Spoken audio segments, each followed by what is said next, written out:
Khensa kwa mpfule channel ya Matimba ya Moya Mali YouTube channel. Kombela mi subscribe ku channel yi kota ku kula ku fana na ti-channel letin'wana. Ku na n'wana ni vutise xivutiso la. A ku xana loko ni ye enkosini ku love munghana wa mina or makhelwane or xaka or un'wana kwala tikweni, ivi loko hi vuya a Masana or a Masirheni or a Swilahlweni va fika va hi haxa hi mati lamaya hi tikereke to karhi kumbe va chele mati a bavhini va chele timhangani va muti walowo ku hlambiwa mavoko, ivi hi dya swakudya hi tinwela mabyala ya xilungu na ya xintu va ti-cold drink ku tinweriwa ti-cold drink na ti-juice kwalano. Xana se loko ni fambile ni ya a kaya namadyambu na kha muroho na? I question yaleyo a nga ni vutisa yona. Hi leyi nhlamulo, wa kha muroho, i kha muroho loko swi endleke hi ndlela leyi. Loko se i yile a xiyindlwanini i fika i pfula page 2 ya le xiyindlwanini, a ni ku na page 1 ku na page 2 mi ta ni twisisa. Loko i fika i pfula page 2 ya le xiyindlwanini ivi i hlaya buku liya, loko u hete ku hlaya buku liya ivi i yi pfala. Loko i fika kaya kumbe kwala i nga ta fika kona, a ni pimeli vanhu ku va kha muroho nkarhi muni, hikuva ni van'wani va kha muroho nkarhi wun'wana na wun'wana loko va swi lava.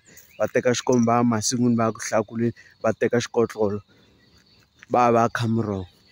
Wa kha muroho because a ni swakudya leswi a swi dyele enkosini a swa ha ri kona emirini wa wena swi humile, ende swakudya leswi a swi dyele enkosini naswona swi endleni a swi nyamini or i dye swakudya swo nyama because laha mutini luya ku nyamini kumbe laha u ye kona nkosini a ku nyamini. Se loko swakudya leswi a swi humile lahaya wa dya wa kha muroho hi ndlela yo basa pa, hi mbilu yo basa pa. A hi problem sweswo, a swi ngheneleli, wa ti khela muroho. Se because a ni van'wani mi kuma ku munhu a tshama vo ma 5 days 6 days 3 days a byela nghamu a ku hayi a ni khi muroho i nge ni rhanga ni basa because a ni ye nkosini. Lahaya wa kha muroho but loko u kuma ku i nghena tikereke to karhi va mi byela ku mi ta a kerekeni endzhaku ka masiku mo karhi, i ta tshama masiku malamaya. Loko ku ri ni ku ma 7 days 10 days 20 days 2 days kona kwalaya xikarhi va na busy kha muroho.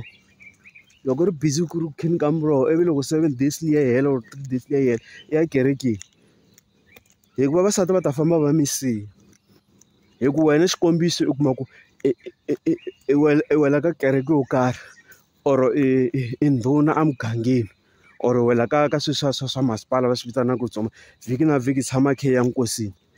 Swa ku i ya dlayisa nsati ndlala, ivi loko u dlayisa nsati ndlala ivi nsati a ya kwihi a ya dya kwihi, a ya dya swakudya ka makhelwani or a ya ka makhelwani a fika a nghena ensin'wini ya makhelwani a ku makhelwani kombela ku hi kha miroho.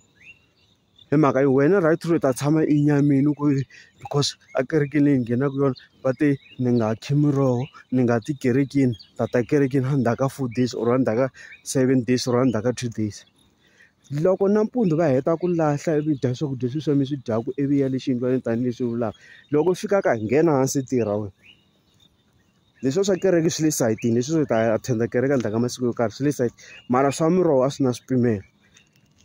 Loko ku love ku love munghana wa wena, ku love makhelwani, ku love xaka or ku love un'wana la tikweni hi attend minkosi, loko swakudya se swi humile emzimbeni khana miroho danku.